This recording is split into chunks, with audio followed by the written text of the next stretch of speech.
안녕하세요. 저는 30대 후반의 돌싱입니다. 사람의 인내심이란 모두 그 한계치가 다르다고 생각해요.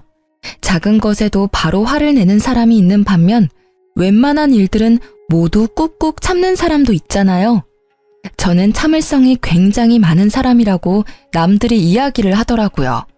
남들에게는 그렇게 보이지만 정작 저는 참을성이 많다기보다는 굳이 크게 신경을 쓰지 않는다에 더 가까운 것 같아요. 수동적인 사람은 아니지만 조금 힘든 부탁을 받아도 왜 나한테 시키냐라는 생각보다는 성취감을 더 느끼는 편이거든요. 그런데 그런 저에게도 참을 수 없는 일이 있더라고요. 그리고 그 일 때문에 저는 이혼을 하게 됐고요. 10년이 넘는 결혼 생활을 뚝 잘라버린 건 아깝다고 생각할 수도 있겠지만 저에게는 속 시원한 일이었어요. 이혼 전에는 저도 어디에나 있는 며느리였어요.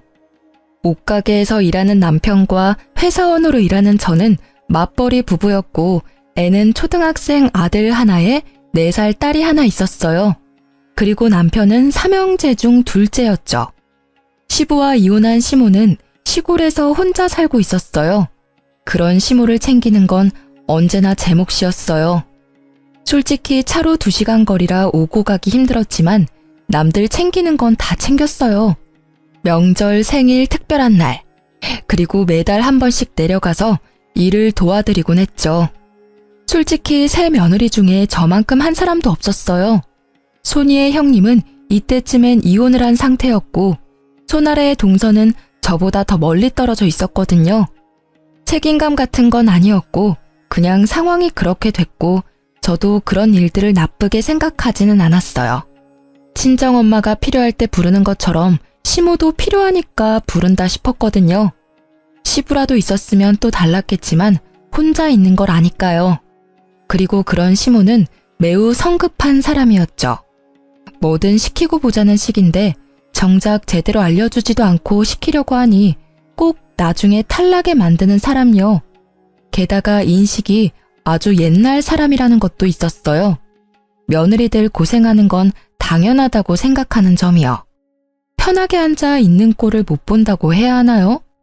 추석 명절에 새 며느리가 전 부쳐놓고 준비 다 해놓고 믹스 커피라도 한잔 할라 치면 꼭 그 이야기를 하는 거예요.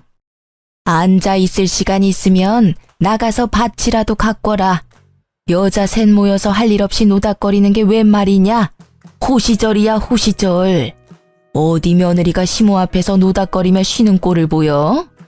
이런 시모의 말투와 행동을 못 버틴 게 첫째 형님이었죠. 시모가 가장 자주 불렀고 마치 식모처럼 부렸다고 하더라고요. 형님의 말로는 우리 집에서 키우는 가축한테도 그렇게 못할 거야 라더군요. 저도 전에 들은 바라 그게 어떤 건지 몰랐지만 형님이 이혼하고 나서 그 말의 뜻을 이해할 수 있었어요. 시모는 마치 저를 고용된 직원처럼 부려먹더라고요. 아니, 직원이면 편의를 봐주기나 하죠. 이건 뭐 편의조차 없는 일방적인 명령, 화냄, 질책의 연속이랄까요? 솔직히 이때쯤에는 형님의 마음이 100번, 1000번 이해가 가고도 남았어요. 집이 멀어도 시모의 부름은 멈추지 않았죠. 결국 주말마다 저를 부르기 시작하더라고요. 갈 때마다 청소와 밭일을 시키는데 가지 못한다고 하면 그 주 내내 남편을 닦다라는 거예요. 그러면 또 제가 보다 못해 가야 하는 거고요. 남편은 주말 장사가 더 잘 되니 같이 갈 수 없었고 결국 저는 아들과 딸을 친정에 맡겨놓고 시모일 거들러 주말에 시골을 내려갈 수밖에 없었죠. 그날은 제게 냉장고 청소를 맡기더라고요. 일단 안에 있는 내용물을 다 빼내야 하니 김치 냉장고에 고개를 숙여 김치통을 꺼내 들었어요. 생각보다 무거워서 끙끙대고 있다가 한 번에 훌쩍 들어올렸는데 무게중심을 잃고 뒤로 한 발짝 디뎠어요. 그런데 디딘 곳에 미끄러운 뭔가가 있더라고요. 그걸 밟고 뒤로 넘어진 저는 뒤쪽에 있던 선반에 엉덩이를 부딪히고 말았어요. 그런데 너무 아픈 거예요. 진짜로 눈앞이 번쩍하는 통증에 들고 있던 김치통까지 떨어뜨리고 통증을 줄이기 위해 앞으로 고꾸라지듯 허리를 숙였어요. 엉덩이가 너무 아파서 견딜 수가 없는데 큰 소리에 뛰어온 시모가 한심하다는 얼굴로 쳐다보며 말하더라고요. 일하기 싫어서 요령 피우는 거 봐라. 요새 며느리들은 왜 이렇게 일하기 싫어하는 거냐? 빨랑 안 일어나? 안 아픈 거 다 알아. 어디서 이런 야가 빠진 것들만 데려와가지고는. 그렇게 막말을 던지는데 사실 이때는 화를 낼 상황도 아니었어요. 너무 아파서 정신이 없었거든요. 그런데 그때 제 발 쪽에 있는 수건이 한 장 보였어요. 아까 전에 시모가 청소하라며 던져준 마른 행주였어요. 딱 보니 제가 밟고 넘어진 게 이 행주 때문이었더라고요. 결국 저는 주섬주섬 일어나 가방부터 집어들고는 시모에게 말했죠. 너무 아프니까 병원 좀 다녀올게요. 아이고, 병원은 무슨. 걸을 수 있으면 안 아픈 거야. 꼴랑 선반에 박아놓고는 무슨. 저는 시모의 반대에도 동네 병원으로 향했어요. 뒤에서 시모가 소리를 지르는 것이 들렸지만 그 말을 듣고 있기엔 너무 제가 아팠거든요. 병원에 가서 엑스레이를 찍었는데 의사가 의아하게 보더라고요. 일단 엑스레이상 골절을 확인하기가 어렵다고 했어요. 부위로 보면 꼬리뼈랑 엉덩이뼈 쪽인데 옆에서 보면 약간 울퉁불퉁해 보이는데 그게 골절이 됐는지 안 됐는지는 이걸로는 보기 어렵다고 하더라고요. 그러면서 통증이 계속 있으면 CT를 촬영하라고 하더군요. 저는 골절이 아니길 바라며 일단 진통제를 받아 시댁에 돌아왔어요. 병원에서 별거 없대지? 거 봐라. 꼴랑 약 한 봉지 들고 올 거 뭐하러 병원까지 가서 돈을 써. 돈이 남아 도는구나. 일하기 싫으면 그냥 올라가. 사람 복장 터지게 만들기 전에. 내 자식이지만 어디 가서 저런 것들만 구해오니. 속에서 천불이나. 그 말에 저는 시모에게 고개로 인사를 하고 차에 타고 집으로 돌아갔어요. 정말로 싸울 힘조차도 없었거든요. 차에서도 앉아있는 내내 엉덩이가 너무 아파서 악셀 브레이크 밟는 것도 힘들었거든요. 그나마 길이 잘 닦여 있어서 덜 힘들었지 만약 길이 험했다면 참지 못하고 내려야 했을지도 몰라요. 그날 저녁에 결국 저는 알아 누웠어요. 엉덩이가 아팠으니 배에 베개를 대고 엎드려 있었죠. 도저히 애를 볼 상황이 안 돼서 애들을 친정에 맡겨두고 혼자 끙끙대고 있는데 저녁 늦게 남편이 왔더라고요. 그런데 오자마자 화부터 내는 게 아니겠어요? 당신 도대체 오늘 무슨 일이 있었길래 엄마가 전화와서 난리야. 아니, 일 안 하고 싶으면 처음부터 내려가지를 말지. 왜 내려가서 또 이런 성가신 일을 만들어? 엄마 성격 알면서 꼭 이렇게 부스럼을 만들어야 돼? 나 아픈 거 안 보여? 아파서 집에 왔는데 그게 문제야? 게다가 다친 건 어머님 탓이 더 크다고. 나한테 소리치기 전에 제대로 알아보고 소리쳐. 아니 뭘 어떻게 다쳤다고 그렇게 끙끙대? 엄마 말로는 단순 타박이라는데 뭐가 그렇게 아픈데? 엉덩이 크게 부딪히지도 않았다며. 병원도 갔다 왔고 입원하라 소리도 없었다는데 그냥 일 좀만 해주고 오면 될 일 아니야? 아무리 일이 하기 싫다고 해도 이러면 엄마도 빈정상하지. 나 진짜 아프다고 말했지. 그리고 어머님이 수건을 밑에 던지지만 않았어도 내가 그거 밟고 넘어지는 일은 없었을 거라고. 넘어진 게 내 탓이니? 그리고 내가 아픈데도 무거운 거 들었다 놨다 하는 일을 해야 해. 그러다 내 몸 골병 나면? 애들은 누가 보고 일은 어떻게 해? 남편은 제 이야기에도 전혀 공감하지 않더라고요. 딱 보니 제가 단순 타박이라는 생각 때문에 더 쉽게 보는 것 같더라고요. 그런데 통증이 전혀 가시질 않고 더 심해져서 결국은 다음날 병원을 방문하게 됐어요.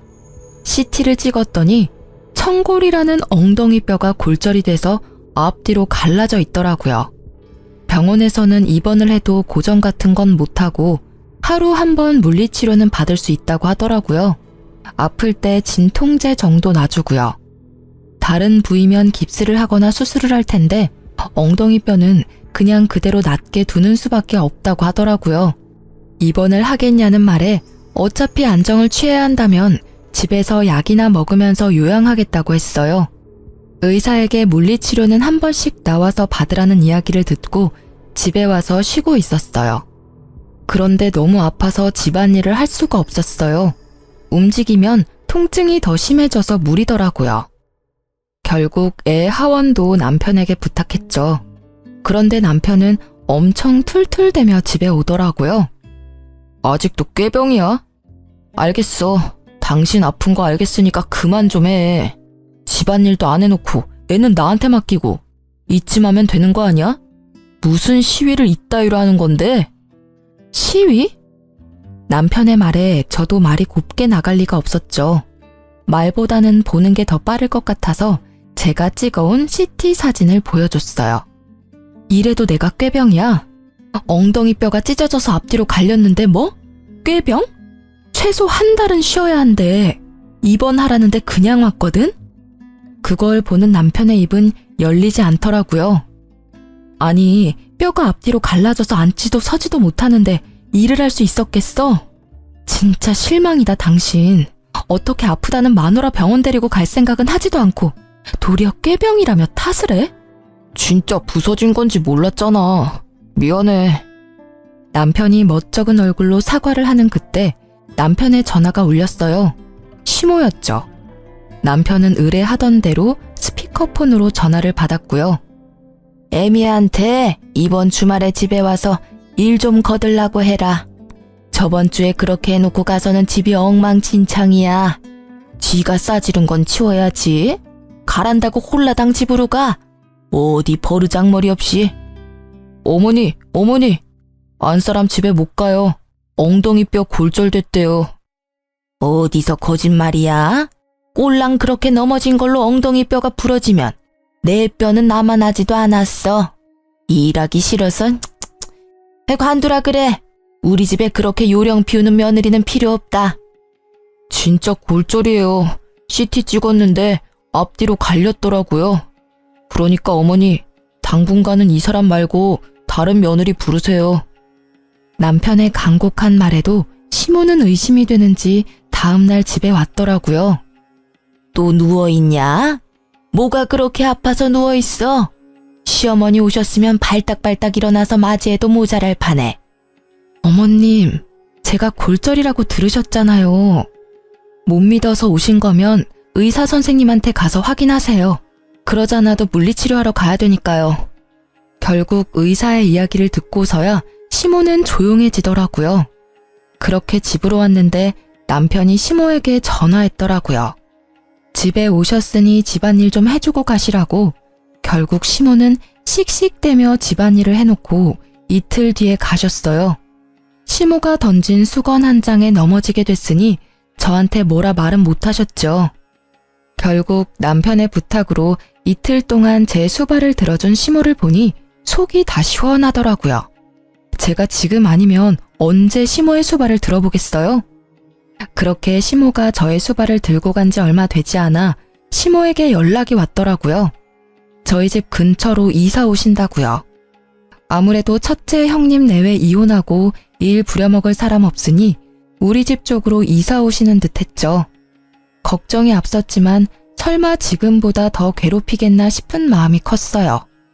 그런데 설마가 사람 잡는다고 이사한 날부터 저를 그렇게 괴롭히더라고요. 저녁 시간 주말 할 것 없이 제가 일을 하지 않는 시간만 골라서 저를 불러내더라고요. 이유도 다양했어요. 집 청소, 요리, 짐꾼, 행사, 수발 등등등. 저는 화가 날 대로 났지만 참았어요. 혼자 사는 시모가 힘들 때는 부를 수도 있지 하고 좋게 넘어가려고 했는데 결국 그렇게 넘어갈 수 없는 일이 생기더라고요. 그날은 둘째가 어린이집 다녀온 길이었어요. 밤중부터 오르던 열이 해열제를 먹여도 내려가질 않더라고요. 결국 다음날 꼭두 새벽부터 줄을 서서 소아과를 갔는데 결과는 폐렴소견. 결국 어쩔 수 없이 입원을 해야 했어요. 애가 어리니 제가 애 옆에 있어줘야 하잖아요. 그런데 초등학생 저학년인 아들을 혼자 둘 수는 없잖아요. 그래서 결국 가까이 있는 시모에게 연락했어요. 친정은 시댁보다는 멀고 애 학교 보내기에도 힘든 것 같아서 시모를 찾았는데 그게 나중에 저를 후회하게 만들 줄 이때는 진짜 생각지도 못했어요. 솔직히 시모가 손주를 나쁘게 할 리 있겠어요? 잘해주면 잘해줬겠지 하는 마음이었는데 일단 둘째 먼저 입원시켜놓고 남편에게 잠시 같이 있어달라 했어요. 집에 와서 첫째를 시모에게 맡겨놓고 집에 돌아와 저는 둘째 입원을 위한 짐을 싸기 시작했어요. 한창 다 싸고 이제 일어나려는데 현관문 소리가 들리더라고요. 고개를 내밀어 보니 첫째가 들어오고 있더라고요. 저는 당황해서 아이에게 무슨 일인지 물었는데 할머니가 집에 가라고 했다고만 하더라고요. 택시 태워서 보냈다는데 이게 뭔가 싶어서 시모에게 전화부터 했죠. 어머님, 첫째가 집에 왔는데 혹시 집안에 무슨 일 있으세요? 그럼 말을 하시지. 어떻게 애 혼자 택시 태워서 보낼 수 있어요?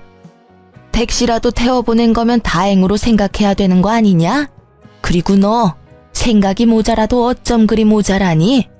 둘째가 폐렴이면 첫째도 폐렴에 걸렸을 수도 있잖아. 늙은 노인 혼자 사는데 폐렴 걸린 애를 데려다 놓고 나 폐렴 걸려서 입원하면 어쩌려고 애를 여기다 맡겨? 몰상식한 짓도 정도껏 해야지. 이제까지 시모 일은 나 몰라라 하더니 지들 힘들 때는 애나 맡기고 말이야. 어머님, 첫째는 이미 검사했는데 폐렴이 아니래요. 폐렴도 아닌 애를 맡아주시는 게 그렇게 힘드세요? 아님 병원 말을 못 믿으시는 거예요? 난 다 못 믿어. 괜찮다고 했다가 나중에 진짜 폐렴이면 어쩔 거야? 나 죽는 꼴이 그렇게 빨리 보고 싶니? 아예 나 죽으라고 고사라도 지내지 그래. 그 막말에 제가 할 수 있는 말은 없었어요. 말이 통해야 말을 하죠. 하지만 머리통에 연기가 날 만큼 화가 나긴 했어요. 저를 괴롭히는 건 참을 수 있어도 내 자식 괴롭히는 건 못 참겠더라고요. 저는 결국 아무 말 없이 시모 전화를 끊었어요. 그리고 남편에게 바로 전화했죠.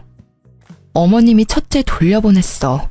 어머님 도움 못 받게 생겼으니까 자기가 시간 좀 내. 뭐? 왜 애를 안 봐주신대? 혼자 사는 늙은이 폐렴 걸리게 만드는 며느리라며 아주 난리도 아니셨거든? 아직 초등학교 저학년인 애를 택시 태워서 홀라당 집에 보내셨더라. 기도 안 차서 정말. 그러니까 당신이 퇴근 후에 둘째 병간호해. 결국 남편과 저는 번갈아가며 두 아이를 케어하게 됐죠. 남편은 낮에 일을 하는 동안 첫째는 학교와 학원으로 시간을 보내고 저는 둘째 병간호를 했어요. 그리고 남편은 퇴근 후에 둘째 병간호를 하고 저는 저녁에 첫째 밥 먹이고 함께 있어준 뒤에 애가 잠든 밤에 홈캠을 애 방에 켜두고 병원으로 와 남편과 바통 터치했어요. 진짜 피말리는 날들이었어요. 그런데 주말이 되니 첫째가 아침부터 쭉 혼자잖아요. 남편은 주말이 바쁘고 주말은 지나야 둘째는 퇴원이고 결국 남편이 시모에게 재차 부탁해서 애 밥만 챙겨주라고 했어요. 남편과 제가 없는 점심 식사만요. 그렇게 주말이 잘 지나가나 했는데 오후 4시쯤 전화가 왔어요. 첫째한테서요. 엄마, 나 배고파. 집에 먹을 거 없어? 응? 점심 많이 안 먹었어? 집에 사놓은 건 없는데. 혹시 엄마가 배달시켜줄까? 응. 알았어. 엄마가 분식 시켜줄게. 근데 점심 맛이 없었어? 엄마가 너 좋아하는 반찬 많이 해놓고 왔는데? 몰라. 할머니가 밥 안 주고 빵 하나랑 우유 하나 주고 가셨는데. 뭐? 식사를 안 챙겨주셨다고? 냉장고에 반찬 가득 넣어놨는데? 그거 안 차려주셨어? 몰라. 난 방 안에 있었어. 할머니가 빵이랑 우유 주면서 나더러 방에서 나오지 말라고 했어. 할머니 계시는 동안에는 절대로 방문 밖에 나오지 말라고. 병균 옮기면 할머니한테 혼날 거라고. 그래서 계속 방 안에 있었는데 너무 배가 고파서. 할머니가 너한테 진짜 그렇게 이야기했어? 저는 경악을 금치 못했어요. 세상에 어느 할머니가 친손주를 병균 취급을 해요? 열받은 저는 남편에게 전화했죠. 당신 어머님 좀 어떻게 해봐. 왜 그러시는 거야 정말? 왜 또 무슨 일인데 일하는데 전화를 해? 웬만하면 집에 가서 하자, 응? 집에 오면 이야기할 시간이라도 있어? 내일도 어머님 우리 집에 오실 건데 애를 병균 취급하면서 방에서 나오지도 못하게 했다고. 여보, 유난 떨지 마. 애가 과장되게 말하는 거겠지. 엄마가 설마 그럴 리가 없잖아. 당신은 당신 엄마를 너무 몰라. 그렇게 하고도 남을 사람이거든? 지금 당장 둘째 병원 앞으로 와. 지금 일하는데 어떻게 가냐고. 말이 되는 소리를 해. 애가 아파서 병원에 입원했는데 왜 일을 못 봐줘? 당신 혼자 일하는 거 아니잖아. 다른 일에는 다른 직원한테 부탁해서 잘도 빠져나오더니 애 아플 때는 왜 못해? 결국 제 말에 남편은 투덜거리며 병원까지 왔더라고요. 저는 그 길로 집으로 갔어요. 첫째 아들이 덩그러니 거실에 앉아서 TV를 보고 있더라고요. 괜찮은가 싶은 마음도 잠시 아들이 몰래 눈물을 훔치더라고요. 아들, 울었어? 왜 울어? 엄마가 여기까지 왔잖아. 뚝해, 응? 엄마, 할머니가 나더러 병균 덩어리래. 엄마한테 전화했다고 나한테 뭐라고 했어. 호로 자식? 근데 그게 무슨 뜻이야? 그건 나쁜 말이야. 할머니들이 가끔씩 쓰는 말인데 너는 몰라도 되는 말이야. 그리고 또 뭐라고 하셨는데? 나한테 싸가지 없는 건 엄마 닮았다고 했어. 근데 싸가지는 뭐야?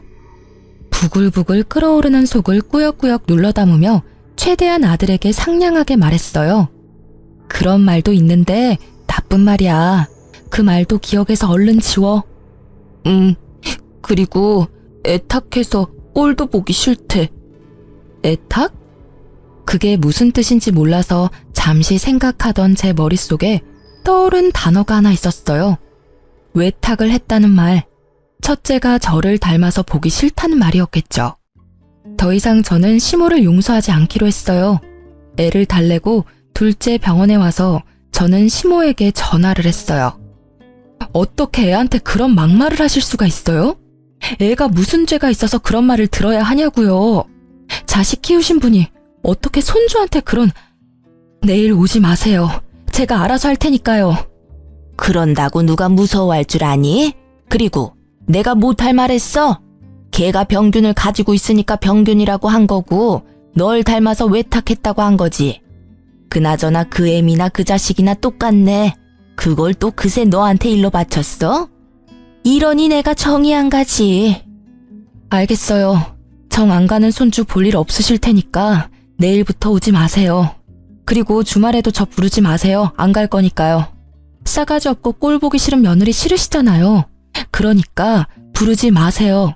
부르려면 어머님 아드님이나 부르세요. 그렇게 말하고 전화를 탁 끊었죠. 그리고 시모의 모든 연락을 무시했어요. 그런데 몇 달이 지났을까요? 남편이 시모가 다쳤다고 하더라고요. 계단에서 내려오다가 발목 뼈가 골절이 됐다고 하더라고요. 입원하라는 거 안 하고 집에서 있는다길래 저는 기회다 싶었어요. 남편이 좀 가달라고 하길래 알겠다고 하고 시댁에 내려갔어요. 그리고 제가 뭘 했는지 아세요? 아무것도 안 했어요. 시모가 밥을 차리라는데도 밥 안 차리고 혼자 사온 거 먹고 시모가 화를 내는데도 들은 척 하지도 않았어요. 결국 시모가 열이 받아서 저에게 소리를 꽥 지르더라고요. 너 뭐하러 왔어? 내가 아파서 아무것도 못하는데 여기 와서 나 염장 지르려고 왔냐? 복창 터지게 만들 일 있어? 어머님, 그래서 밥 드시라고 빵 드렸잖아요. 맛있게 드세요. 저희 아들한테도 그렇게 하셨잖아요. 그대로 해주고 있는데 뭐가 그렇게 화가 나세요? 싫으시면 그냥 다른 며느리 부르세요. 내가 못 부를 줄 아냐? 너 이러는 거 내가 아들한테 다 이야기할 거야. 너네 이혼하도록 만들어줄 거라고. 이 나쁜 것. 어디서 이런 짓을 해? 아픈 사람을 데리고? 마음대로 하세요. 어차피 첫째 며느리는 어머님 성화에 못 이겨서 이미 이혼했고 막내 며느리도 척치고 살고 계시잖아요.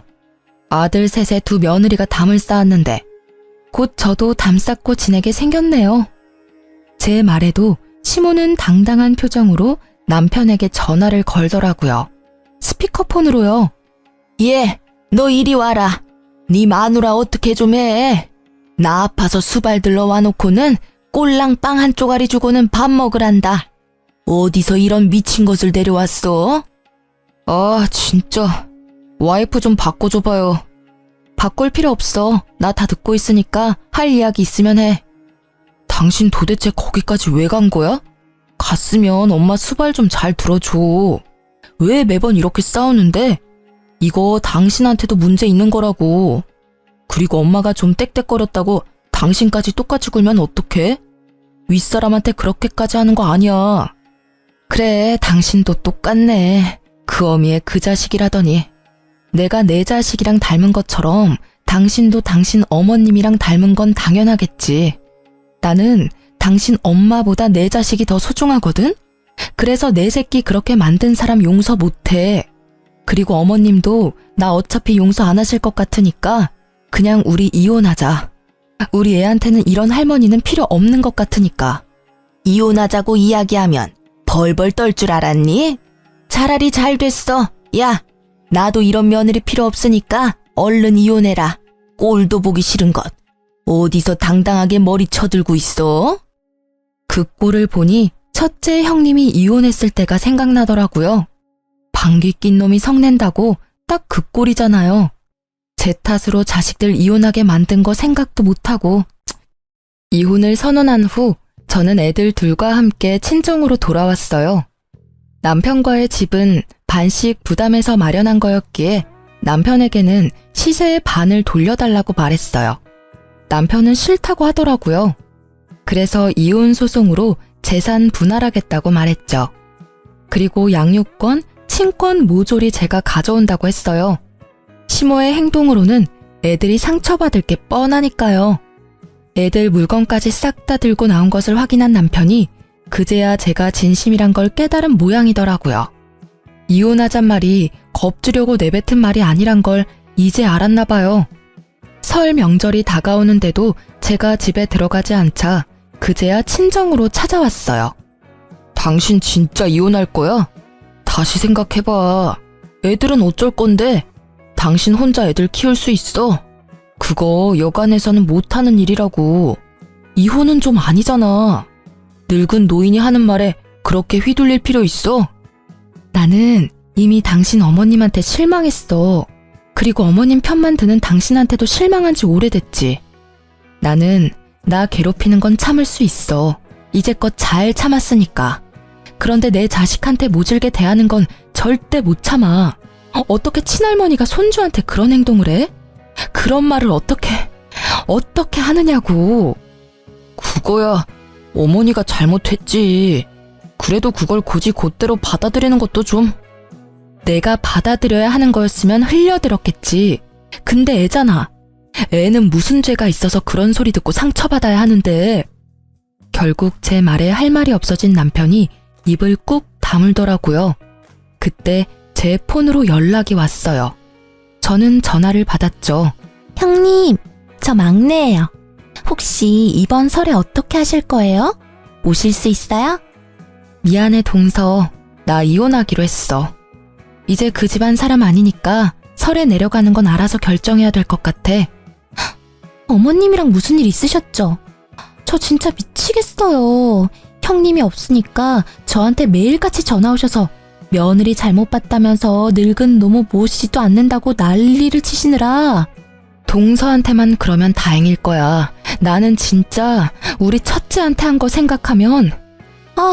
저도 이제 연락 끊어야 할까 봐요. 저번에 혹시나 싶어 한번 시골 갔는데 아침부터 저녁까지 일을 시키는데 밥도 제대로 안 주시는 거 있죠? 우리 친정에서는 남편 오면 닭부터 전복까지 몸에 좋은 거에다가 먹이기 바쁜데 전 밥도 못 얻어먹고 일만 하다 올라오잖아요. 그러니 말이야. 어쨌든 난 앞으로 쭉 그 노인네 보러는 안 가. 이혼할 거니까. 결국 그렇게 되네요. 첫째 형님부터 둘째 형님까지. 저도 올해부터는 시댁 안 가야겠어요. 어머님한테 당한 거 생각하면. 그렇게 전화를 끊고 나자 이번에는 시모에게 전화가 오더라고요. 전화를 받지 않으려니 눈앞에 있는 남편이 훤히 보여 차라리 전화를 받고 제 의지를 보이는 게 낫다고 생각했어요. 네.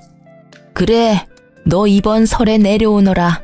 네가 잘못한 거는 내가 다 덮어줄 테니까 어차피 이혼하고 나가봐야 너만 고생 아니냐? 이혼하지 말고 이번 설에 내려와. 거의 명령조였어요. 제가 마치 무조건 받아들일 것처럼 말하더라고요.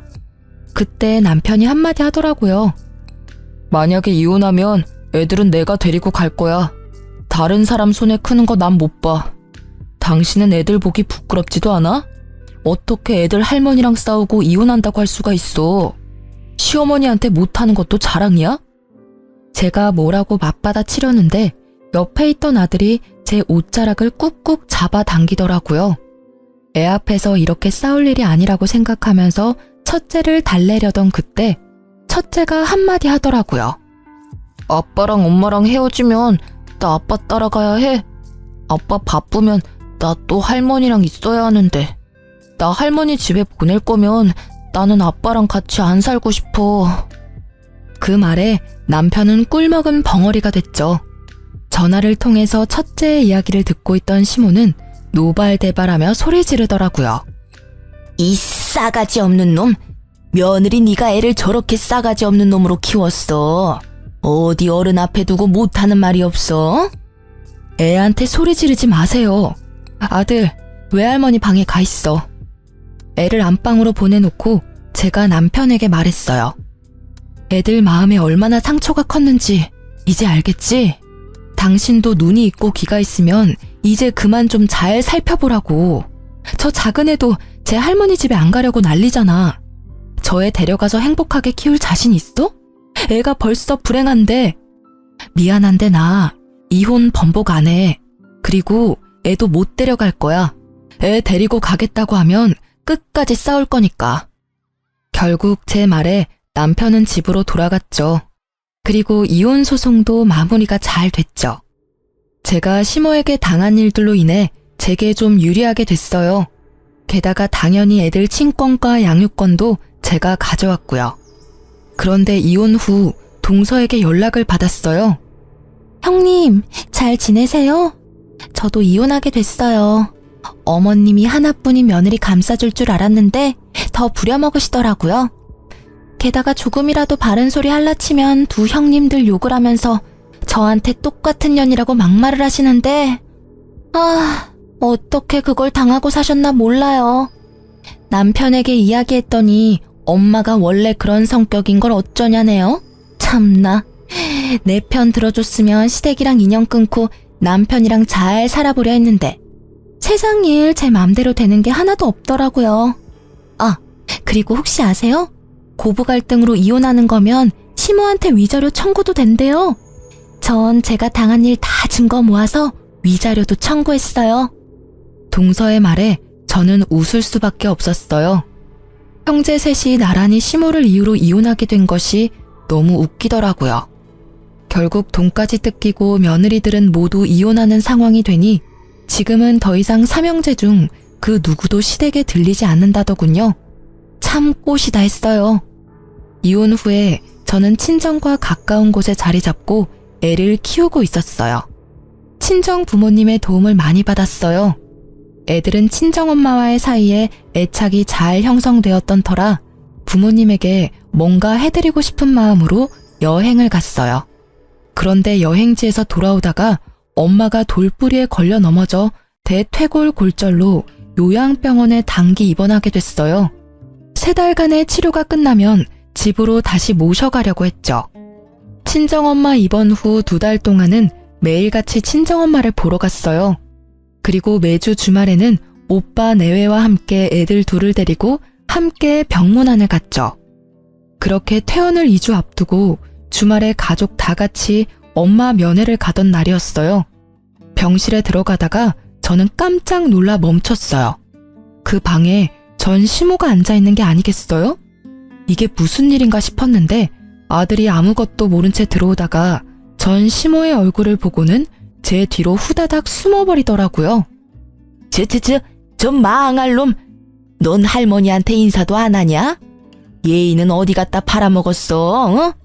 여전히 싸가지 없는 걸 보니 네 엄마가 아주 잘 키우고 있나 보다. 응. 그 빈정거리는 말투에 그 카랑카랑한 목소리. 전혀 예전과 달라진 게 없는 모습을 보니 오랜만에 가라앉았던 화가 솟구치는 기분이었어요. 아니, 왜 남의 귀한 손주한테 소리 질러요? 애 놀라면 당신이 책임질 거야. 우리 강아지 일로 와. 저 망할 할망구가 노망이 들었나? 왜 애를 울려?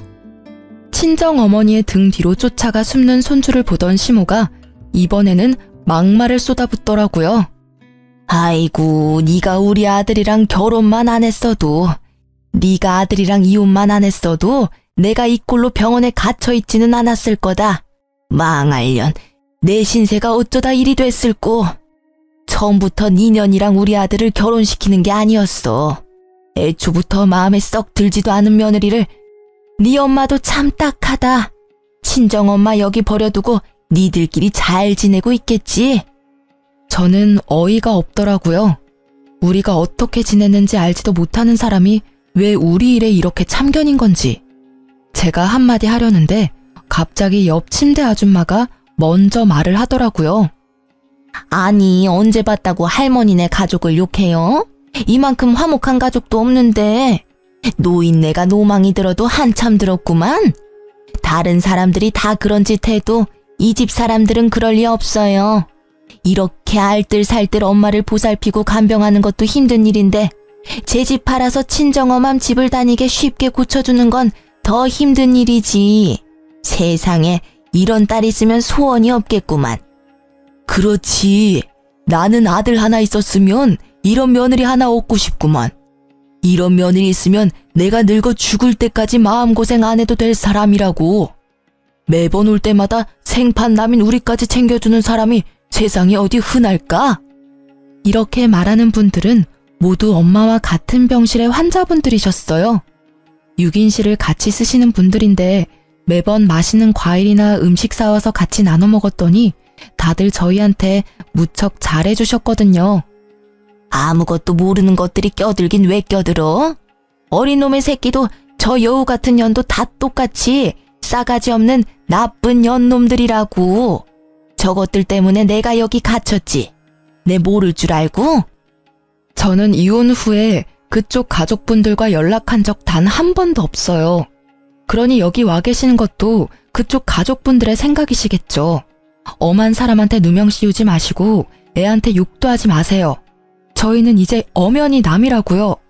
이런 식으로 욕하고 소리치면 저희도 참지 않을 거예요. 안 참으면 어떡할 건데? 그런다고 내가 무서워할 줄 아냐?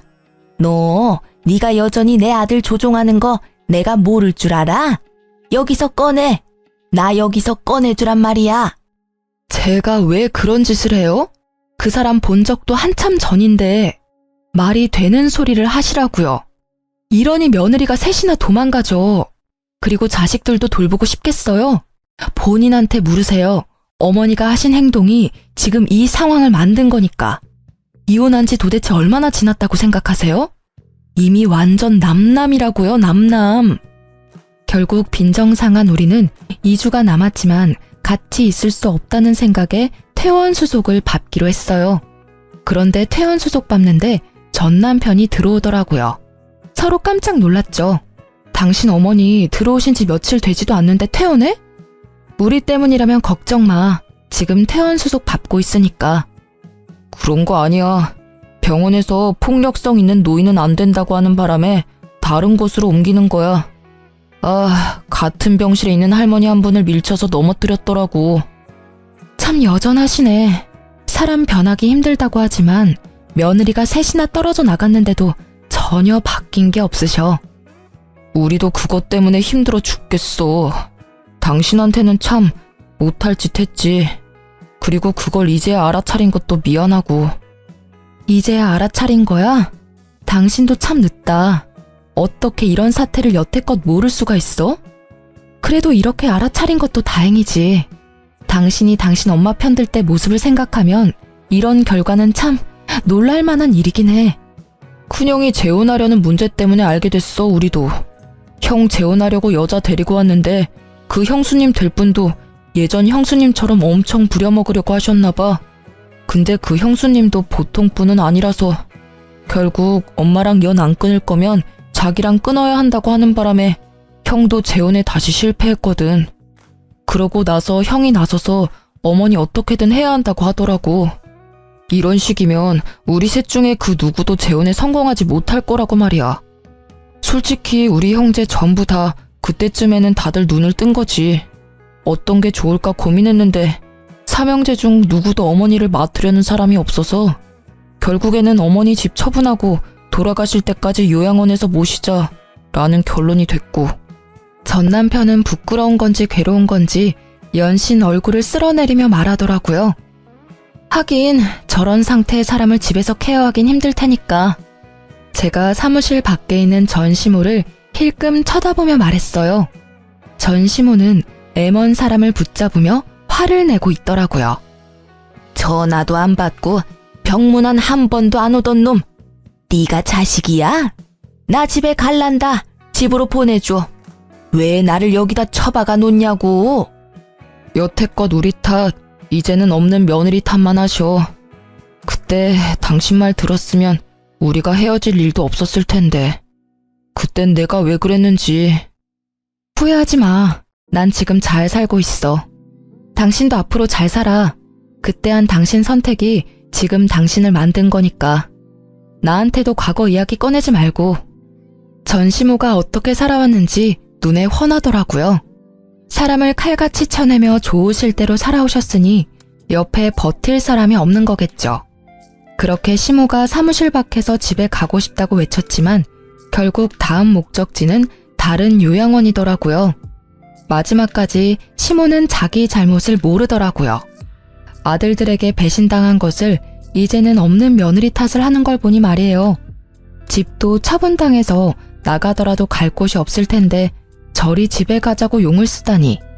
그 집에는 더 이상 자신을 그리워할 사람이 아무도 없다는 걸 아직까지 믿지 못하더라고요.